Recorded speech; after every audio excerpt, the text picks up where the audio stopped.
sudah di segmen mitos atau fakta. Nah, Bu Ani, Iya. nanti dijawab secara cepat dan juga singkat Iya. ya. Boleh nanti dijelaskan sedikit mengenai mitos atau fakta yang saya sebutkan.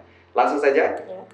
Pertama, mitos atau fakta, benarkah sayur bayam akan beracun setelah dipanaskan 2 kali? Fakta. Iya, karena di dalam sayur bayam itu kan ada zat yang namanya nitrat. Nah, ketika di dalam tubuh itu akan berubah menjadi nitrit. Nah, nitrit itu nanti apabila sering dipanaskan itu akan menjadi zat yang sifatnya karsinogen atau yang membuat pemicu sel kanker di dalam tubuh. Jadi alangkah baiknya kalau sayur bayam itu akan lebih baik apabila dimasak sekali masak atau dimakan langsung. Seandainya toh harus dipanaskan, itu harus hati-hati dengan cara pemanasan yang benar dan suhu yang tidak terlalu panas. Yang kedua, mitos atau fakta, sayur kubis adalah sayuran hijau yang paling sehat. Nah, kalau itu banyak sekali sayuran sehat dan ada di dalam di dunia ini ya. Jadi itu mitos, ya. Tapi faktanya juga ada karena di dalam sayur kubis itu banyak manfaatnya karena seratnya tinggi, bisa membantu penurunan berat badan. Terus di dalam kol itu juga ada antiinflamasi atau anti peradangan. Kemudian juga kalsium, kaliumnya tinggi, baik untuk kesehatan jantung. Juga untuk ini antioksidannya juga tinggi ya. Tapi itu juga ada di sayur-sayuran yang lain. Jadi akan lebih baik apabila sayuran itu dimakan bervariasi karena tiap sayuran itu mempunyai kandungan dan manfaat yang berbeda-beda. Jadi akan lebih baik bila makanan sayuran itu dimakan bervariasi. Kalau kubis goreng gimana Bu kira-kira? Nah, kalau kubis goreng itu adanya proses pengolahan atau pemasakan itu akan berpengaruh di nilai gizi itu sendiri. Karena di dalam kol itu kan ada vitamin ya yang mudah rusak oleh panas. Nah, otomatis dengan adanya digoreng akan berpengaruh di penurunan kandungan vitamin yang ada di dalam kubis itu sendiri. Oke, jadi buat Anda yang suka kubis goreng, dikurangin ya. Nggak usah banyak-banyak. Nggak usah banyak-banyak, kata Bu Ani. Pertanyaan ketiga, mitos atau fakta, roti multigrain lebih sehat daripada roti putih? Fakta. Karena kandungannya kan berbeda ya. Multigrain itu kan dari aneka biji-bijian, sementara putih itu dari tepung gandum.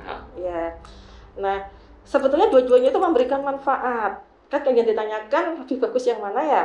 Nah, gantung tujuannya. Kalau tujuan kita untuk berdiet atau mengendalikan berat badan atau kita ingin menurunkan kandungan kolesterol, maka roti multigrain itu yang terbuat dari biji-bijian, entah itu dari oats, dari biji jagung, dari biji kedelai, itu akan memberikan manfaat yang lebih baik dibandingkan roti putih.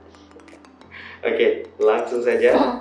Nomor 4, mitos atau fakta tentang larangan ibu hamil memakan sayuran mentah?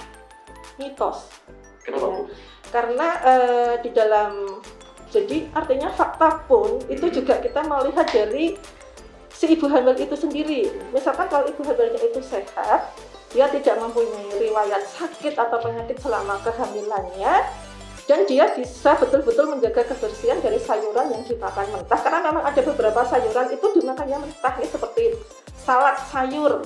Salad sayur itu memang sayurannya mentah ya. Yang penting itu tadi pencuciannya bersih dengan air mengalir sehingga tidak ada kandungan bakteri, biasanya bakteri coli atau kotoran-kotoran pestisida yang masih menempel. Yang penting dipastikan itu selama jumlahnya tidak banyak itu masih bisa dikonsumsi.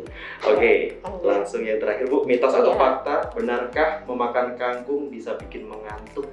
Fakta, ya, karena di dalam kangkung itu terdapat zat yang membuat zat penenang atau zat sedatif.